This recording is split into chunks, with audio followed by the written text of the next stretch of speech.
नमस्कार, आप देख रहे हैं NBC news channel. Rahul Gandhi की बढ़ती लोकप्रियता को देखकर केंद्र सरकार में डर का माहौल। विधायक दिलेश्वर साहू प्रेस वार्ता में राहुल गांधी को लगाया फंसाने का आरोप। खबर पे नजर विस्तार से। छत्तीसगढ़ जिला राजनांदगांव डोंगरगांव ब्लॉक कांग्रेस कमेटी की ओर से स्थानीय विश्राम गृह में ली गई एक प्रेस वार्ता। क्षेत्रीय विधायक दिलेश्वर साहू ने आज कहा कि दुनिया की सबसे बड़े लोकतांत्रिक देश में आज आम आदमी की आवाज बनना और भ्रष्टाचार के विरुद्ध आवाज उठाना गुनाह हो गया है। देश की प्रमुख विपक्षी पार्टी के पूर्व अध्यक्ष तथा 4 बार के सांसद राहुल गांधी जब संसद के अंदर बोलने खड़े होते हैं तो उनको बोलने नहीं दिया जाता, उनका माइक बंद कर दिया जाता है। दूसरी ओर सत्तारूढ़ दल के सांसद बहुमत के अतिवादी चरित्र का प्रदर्शन करते हुए आज संसद की कार्यवाही चलने नहीं दे रहे। केंद्रीय मंत्री अपने पद की गरिमा को तार तार करते हुए बयानबाजी करने में लगे हुए हैं।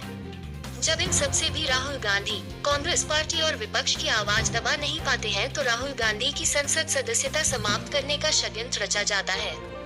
डोंगरगांव से देवेंद्र देवानगन की रिपोर्ट। खबर पर बने रहे।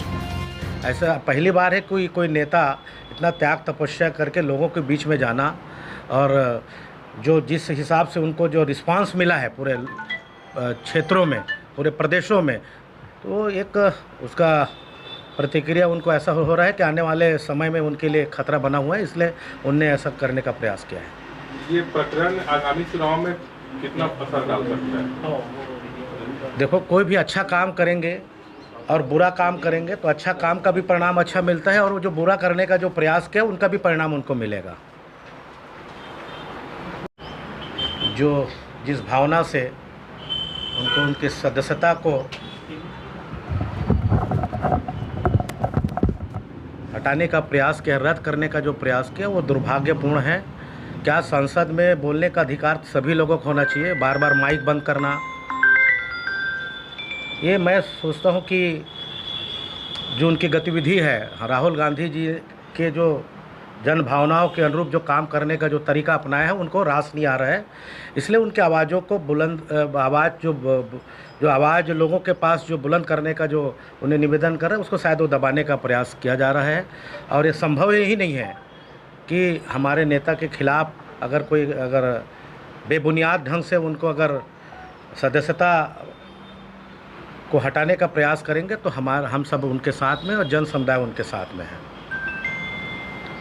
इसको लेके कोई अभी आंदोलन या और कोई ऐसी जो विरोध प्रदर्शन इस तरीके की? पूरे प्रदेश में सत्याग्रह के माध्यम से कांग्रेस परिवार, देश की जनता, प्रदेश की जनता की भावनाओं के अनुरूप राष्ट्रीय नेताजी ने जो जनता की आवाज़ को संसद में उठाने का जो काम किया है, वो सत्याग्रह के माध्यम से जन जागरण, जनता के बीच में हम जा रहे हैं और अपनी बात को रखने का पूरा प्रयास किया जा रहा है। और देश की जनता से हम सबको निश्चित तौर पर ये जन समर्थन प्राप्त हो रहा है, और हमें उम्मीद ही न्यायालय से भी हमें अपेक्षा है कि हमारे राष्ट्रीय नेता राहुल जी के पक्ष में न्याय मिलेगा। यही न्याय की अपेक्षा में न्यायालयीन प्रकरण में हम सब लोग शामिल हैं। जो आदेश, न्यायालय का आदेश था, न्यायालय के आदेश के उपरांत लोकसभा से उनकी सदस्यता समाप्त की थी, तो अपन जो विरोध कर रहे हैं, कहीं ये न्यायालय का विरोध तो नहीं है या न्यायपालिका का विरोध तो नहीं है? हम न्यायपालिका और न्यायालय का सम्मान करते हैं, पर जिस तरह से माननीय राहुल जी को निचली अदालत से जो आदेश जारी हुआ, वो आदेश का पालन हम ससम्मान से करते हैं, पर इस प्रक्रिया में चूक हुई है।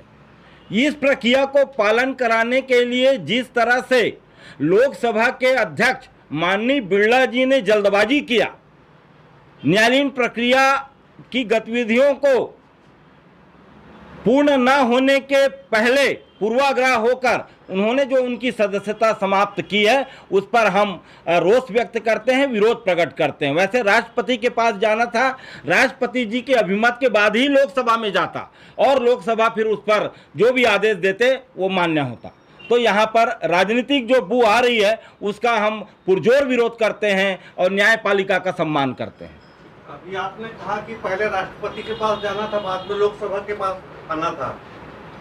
जहाँ तक संसदीय प्रक्रिया में पहले लोकसभा में कोई विधेयक पारित होता है, फिर राष्ट्रपति के पास स्वीकृति के लिए जाता है, तो ऐसा कोई प्रावधान है कि पहले राष्ट्रपति के पास जाएगा फिर लोकसभा में आएगा? नहीं, माननीय जो लुथरा जी का जो एक प्रकरण था उसको लेकर लोकसभा अध्यक्ष जी इस तरह से बयान दिए हैं, लेकिन हमारे जो वरिष्ठ हमारे पार्टी के वरिष्ठ जो विधि सलाहकार लोग हैं उनका मत है कि पहले राष्ट्रपति के पास जाता राष्ट्रपति, फिर लोकसभा अध्यक्ष को निर्देशित करते, उसके बाद कार्रवाई करते। अधिकार तो कार्रवाई करने का लोकसभा अध्यक्ष को है, पर जो प्रक्रिया है उनका पालन नहीं हुआ।